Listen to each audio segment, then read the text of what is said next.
लेकिन ये तो बताइए, रेकोडेक के बारे में अफवाहें क्या चल रही हैं अरुण साहब? अफवाहों का तो मुझे पता नहीं। आप ये है, मैं आपको जो फैक्ट्स है वो बता देता हूँ। जो मैंने एक ज़माने में इस पर बड़ा काफ़ी काम किया है।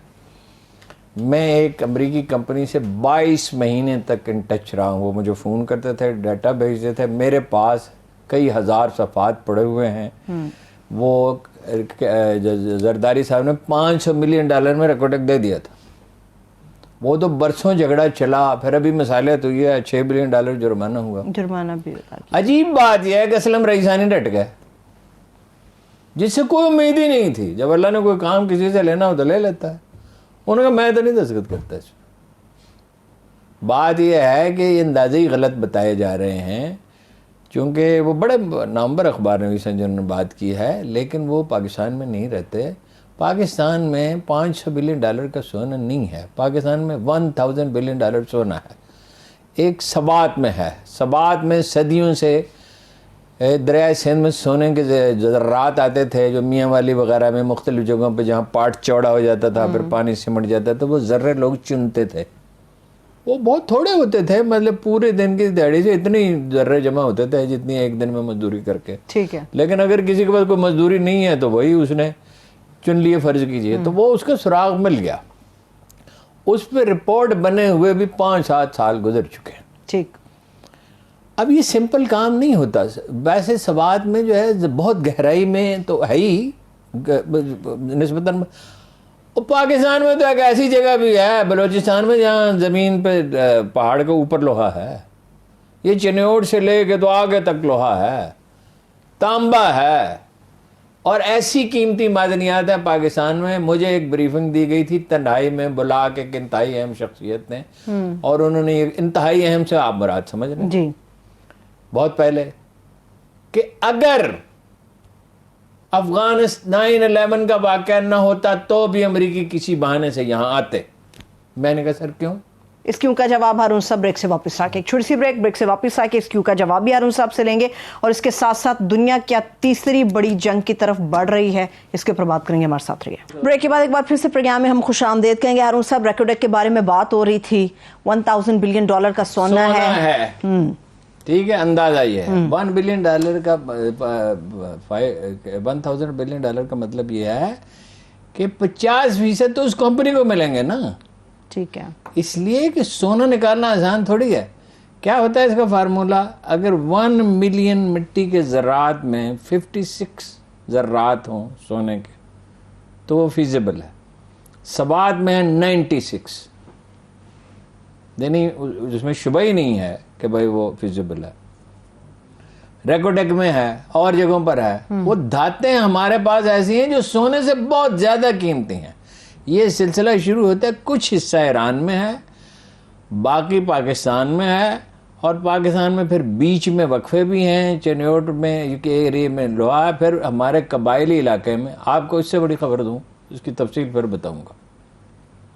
पाकिस्तान में इतनी गैस और इतना तेल है कि ये अपनी 90% जरूरतें पूरी कर सकता है। तो बहुत बड़ी खबर है। तो फिर बस तफसील बाद में देखो ना, ये तफसील इसको साबित करना होगा ना मुझे, कहाँ है, कितना है। कल मैंने रात को, मैं थका हुआ था, 1 घंटा इस पर काम किया। इत्तफाक से अच्छी, आपको पता, हमेशा अर्ज करता हूँ, अच्छी खबर किस्मत से मिलती है। किसी आदमी ने हमारा प्रोग्राम देखा दूर मगरब के किसी मुल्क में, उसने किसी से कहा इसका नंबर चाहिए, उन्होंने मुझे दिन में फ़ोन किया। मैंने कहा रात को करूँगा, जब फारग होऊंगा, नोट्स लूँगा। ये बात ऐसी नहीं है कि जिसको फिर नोट्स लिखे हैं उसके। अच्छा। फिर अभी उसमें बहुत से सवालात हैं जो एक्सपर्ट से पूछे जाएंगे। उसके लिए ज़रूरी है कि OGDS और PPL, पाकिस्तान पेट्रोलियम लिमिटेड की रीऑर्गेनाइजेशन की जाए। उसमें उसकी कुछ शरात हैं। वो already he is running a multi billion company. अच्छा, ये नहीं है कि वो नादर, और दूसरी नस्ल है, उसके वालिद साहब इसी बिजनेस में थे, पाकिस्तानी है। वो तो बहुत कुछ है, पाकिस्तान का पोटेंशियल तो बहुत बड़ा है। क्या सिर्फ रेकोडेक का मामला जो है अरुण साहब, या इस तरह के जो मामला सामने आते हैं चीजें, यही रेकोडेक के बारे में शुकूक व शुबात का इजहार किया गया है। अब हम उस पर क्या कहें? उसकी तो देखें ना, इस मुल्क में कोई ऐसी अदालत हो जो इस पे अदालतों के बाद तो पहले 30-30 लाख या 1000 मुकदमे लाखों की तादाद में मुकदमे पड़े हुए हैं, तादाद में, हाँ। 1000 जज कम है और अदालतों को काम कौन करने देता है? भाई अदालत ने तनहा काम करना होता है, तफ्तीश करने वाले चाहिए ना। हारून साहब, पाकिस्तान में रेकॉर्ड किया इस तरह के दूसरे मंसूबे जो हैं, क्या बेहतरी का सिर्फ यही रास्ता है या कोई और बहुत से रास्ते हैं, बेशुमार रास्ते हैं। पाकिस्तान की एग्रीकल्चर का पोटेंशियल 3 गुना तो हर कोई मानता है, 10 गुना से ज्यादा है। एक बेटर टेक्नोलॉजी से आप मसलन फर्ज कीजिए 200 मन आलू पैदा होता है या 200 मन तरबूज पैदा होता है, ठीक है, तो 2000 मन तरबूज पैदा किया जा सकता है। मैं पिछले 6 महीने से एग्रीकल्चर पे, मॉडर्न एग्रीकल्चर है उसमें जो रिपोर्टें हैं छोटी छोटी जो सोशल मीडिया पे आती हैं वो मैं देखता हूँ, बाज़ माहिरीन से बात करता हूँ। अभी एक साहब मेरे पास तशरीफ लाए थे, वेरी सीरियस पर्सन, मैं किसी दिन फुर्सत मिलती है उनकी खिदमत में हाजिर हूँगा कि वो लंबा काम है 2-3 दिन की मुशक्क़त का। वो कहते हैं गंदम में जो इनपुट है पेस्टिसाइड्स, बीज वगैरह वगैरह, वो 1/3 करके इतनी ही पैदावार हासिल की जा सकती है। अब अगर ये वाक़या हो जाए तो एक इनकलाबी अज़ीम रूनमा हो जाए। वो तो कोई काम करने वाला ना, उनसे पूछा पीटीआई वालों से इलेक्शन से पहले कि एग्रीकल्चर पे कोई काम हो रहा है, उन्होंने कहा एक लम्स का प्रोफेसर कर रहा है। अच्छा, अब मैंने कहा दिन की रोशनी में पर्दे गिरा के टेबल लैम्प की रोशनी में ज़राअत पे तहकीक हो रही है। ज़राअत पे तहकीक वो करेगा जो खेतों में जाएगा। जो पहला आदमी जिसने ब्रेक थ्रू किया अमेरिका में ज़राअत में, उसका नाम था जॉर्ज वाशिंगटन। जॉर्ज वाशिंगटन हुक्मरान जॉर्ज वाशिंगटन नहीं, एक ब्लैक जॉर्ज वाशिंगटन, जिसने ये जो कीड़े हमला करते थे, ये कोई 100-150 साल पहले का वाक़या है, हमला करते थे, वो जाता था खेतों में, उसने अपनी ज़िंदगी खपा दी और एक इनकलाब आया। इसी तरह मैक्सी पाक जो गंदम है वो भी एक साइंसदान था। तो ये तो हमारे तो ज़री तहकीकाती इदारे हैं। वो फैसलाबाद में तो यही झगड़ा पड़ा रहता था कि राना सनाउल्लाह की मर्ज़ी का वाइस चांसलर होगा या फलां की मर्ज़ी का होगा। हमारी ज़री यूनिवर्सिटी तबाह हो गई। ये किन्नो जो है ये कैलिफोर्निया से आया था, कैलिफोर्निया में गया हूँ, वहाँ तो किन्नो कोई नहीं है, आया वहाँ से था। हम दुनिया के 17% किन्नो प्रोड्यूस करते हैं और चाहे तो 40% कर सकते हैं, चाहे तो। ठीक है हारून साहब, पाकिस्तान की मैशत डिस्टर्ब हुई है, पूरी दुनिया की मैशत डिस्टर्ब हुई है क्योंकि रूस और यूक्रेन के दरमियान जो जंग है वो शिद्दत इख्तियार कर रही है। नेटो के सरबराह कह रहे हैं हमें तैयार रहना चाहिए, कई बरसों तक ये मामला चलेगा। बरतानवी वजीर आजम ने एक आर्टिकल अपना लिखा है, बोरिस जॉनसन, उन्होंने भी लिखा है। बरज़ंस्की कौन है, पहले ये बताएं फिर उसकी स्टेटमेंट पे आती हूं। लड़ने के लिए तैयार रहो, बरतानवी फौज से कहा है। बरतानवी फौज के सरबराह ने कहा है रूस से जंग लड़ने के लिए तैयार रहो। अक़वाम मुत्तहिदा ने कहा दुनिया कहत से 2-4 हो सकती है। बरज़ंस्की जो दावे कर रहे हैं, पेशगोई कर रहे हैं, पहले उनके बारे में बताएं वो है कौन, फिर हम उनके स्टेटमेंट्स की तरफ आएंगे। मैंने आपको ये बताया था कि कई बरस पहले उनसे पूछा गया ना, पहले मैं आपको बता बरज़ंस्की कौन थे, बहरहाल ये मैं बात मुकम्मल कर लूं जी। बरज़ंस्की से पूछा गया कि 3rd वर्ल्ड वार अगर हुई तो कहां से शुरू होगी, उन्होंने कहा यूक्रेन से।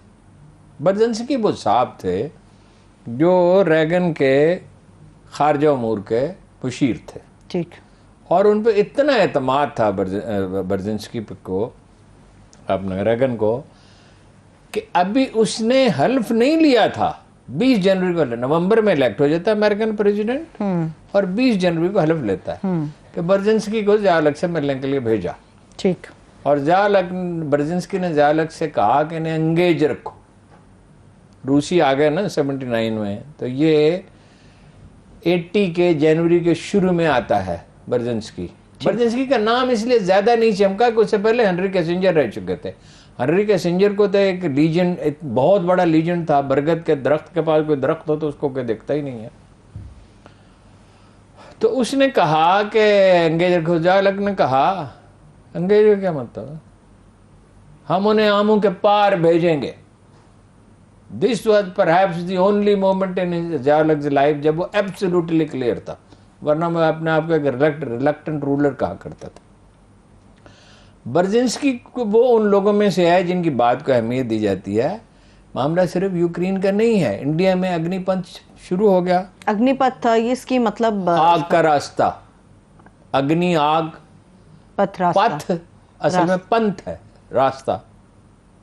ठीक है, अमन तरीका। का कोई रास्ता नहीं, आती हूँ इसके ऊपर भी। नहीं, अमन, मोदी के होते हुए अमन का रास्ता। चलो इस पे आ जाए, ये बात कर, रूस और यूक्रेन के ऊपर हम बात कर रहे थे हारून साहब। देखिए वो तुले हुए हैं। उन्होंने, चीनी सदर ने फोन किया प्यूटन को, प्यूटन से कहा कि तावन की कोई आखिरी हद नहीं है। ठीक। बरतानवी और यूरोप जो है वो सब असला दे रहा है और जंग को लंबी कर रहे हैं। प्यूटन ने कहा अमेरिका खुद को दुनिया में खुदा का पैगंबर समझता है, एक ऐसा पैगंबर जो कोई जिम्मेदारी कबूल नहीं करता, उनमें जज्बा इंतकाम है। और रूसी कौम परस्ती, मैंने आपसे कहा था, बहुत मजबूत है। क्यों मजबूत है? उस दिन जरा बात तफसील से नहीं हो सकी। सदियों तक सेंट्रल एशिया से रूस पे हमले होते रहे हैं, तैमूर वालगा तक चला गया था। ऐसी है जैसे कोई रावी तक पहुंच जाए, ठीक है, खुदा न खास्ता। तो वसी और रीज बहुत है रूस, खैर, लेकिन यह कि वो इन हमलों के नतीजे में एक बड़ी ताकतवर कौम परस्ती ने जन्म लिया है और उनके ज़ख्म हरे हैं। और फिरदौसी ने कहा था, फारसी के शायर ने, जो अपने ज़ख्म को रेतता रहता याद रखता है, उसके ज़ख्म हरे रहते हैं। तो ये इनको रूसियों को नापसंद भी बहुत कहते हैं, करते हैं। आज मुझे बड़ा एक जो जुमला उसको पढ़ के ताज्जुब हुआ प्यूटन का। मगरब अपने का आपको क्या हाल है, यूरोप का हिस्सा है वो इनको मशरक कहते थे, गंवार कहते थे, ठीक है ना। फतह इसको कोई नहीं कर सका रूस को, जो गया उस बर्फजार में दफन हो गया। एनी हो, वो चीन तुला हुआ है उस पे, ताइवान पे तुला हुआ है। भारत जो है वो चोट खा खा के, जख्म खा खा के अब वो कर चुकाना चाहता, चुकाए तो कैसे चुकाए। बिहार में हंगामे हुए हैं, उत्तर प्रदेश में हुए हैं, तेलंगाना में हुए हैं, बीजेपी के दफ्तरों पे हमले, लीडरों के दफ्तरों पे, घरों पे हमले हुए हैं, 500 ट्रेनें रोक दी गई हैं, सैकड़ों लोग जख्मी हुए हैं। पर जो लोग भर्ती करेंगे 6 महीने की इंटर्नशिप है, 3.5 साल वो काम करेंगे। फौजी कह रहे हैं कि भाई ये वजह क्या, वो कौन एडवाइजर का नाम है आपको लिखाया था ना, मुझे याद एक तो अटल जनरल अनिल बोरी है, उसने कहा, उसने दी ना ब्रीफिंग दी, उसने कहा कि वो एक अखबार के खातून रिपोर्टर से कहा कि ये जो 1.5 उम्र सिपाही हैं, इनकी अम्बात की शरह बहुत ज़्यादा है।